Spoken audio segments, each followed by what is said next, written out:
The finals swooped in and stole my heart like a pelican swiping a bag of sriracha lime potato chips.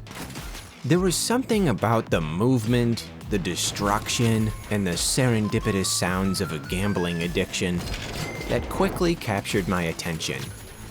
Once the open beta was finished and I had to pretend like there was something else on this earth that I cared about, I started to analyze what made it so unique. Oh, and for those who don't know what I'm talking about, the finals is defined as the last series of exams during a particular part of the school year.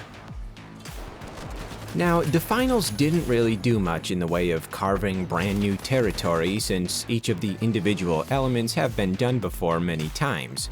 But the right combination of mechanics and a swell of disappointing game releases made this title stand out. In my incredibly humble and poignant opinion, there are two main factors that made the finals worth experiencing: options and teamwork. There are many ways that you can go about your objectives, depending on your character and equipment, but also just based on the nature of the level design and player movement. Traversal possibilities are not limited to basic parkour skills, of which I am well trained. There are also zip lines, elevators, and retractable ramps. And if you really want to summon your inner Kool-Aid man, you can ignore walls completely.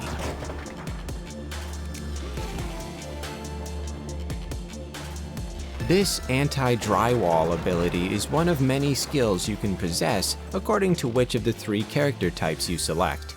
Your size will determine your health and speed stats, but you'll also gain access to new ways of getting around.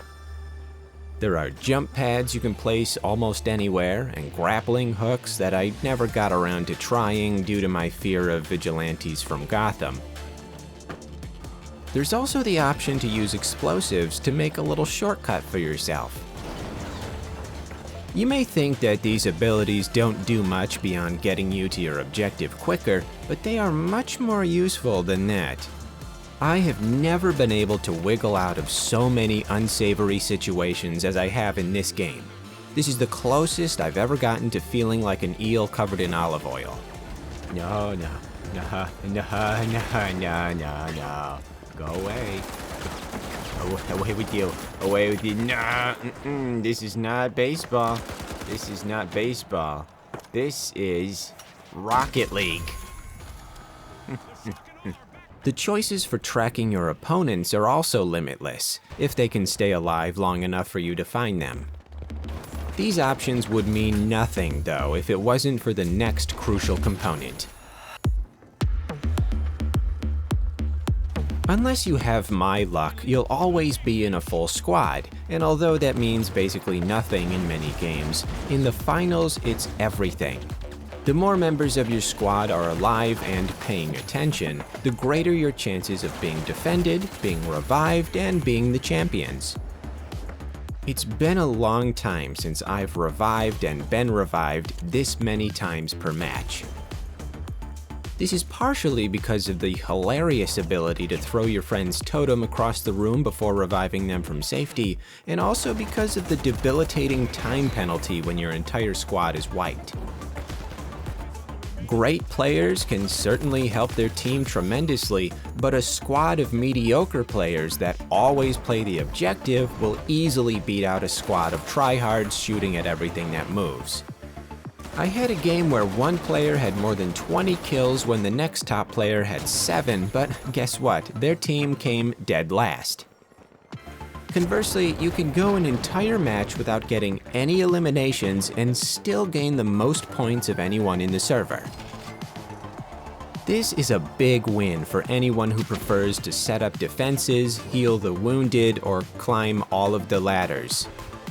There are still balancing issues that need to be worked on, but it is abundantly clear that the team that harnesses the power of friendship has the greatest chance. It's very unlikely that they'll ever have a team deathmatch or free-for-all, at least I hope not, because one of the things that made this so enjoyable was a need for strategy beyond destroy everything in sight. Planning ahead for escape routes, protecting your high-value team members, collecting all of the shiny coins. These are high-caliber military operations, people. When I first started seeing clips of the finals on ClickClock, they were flooded with comments like, "This game is gonna die faster than Splitgate." But first of all, I still play Splitgate every 8 months, so it's not dead, it just needs to be resuscitated every once in a while. And second, a win for any new game is a win for the entire industry. I'd much rather see a new game fail at trying something different than succeed at taking zero risks. If this game can live up to its potential, I'ma be a very happy indoor camper.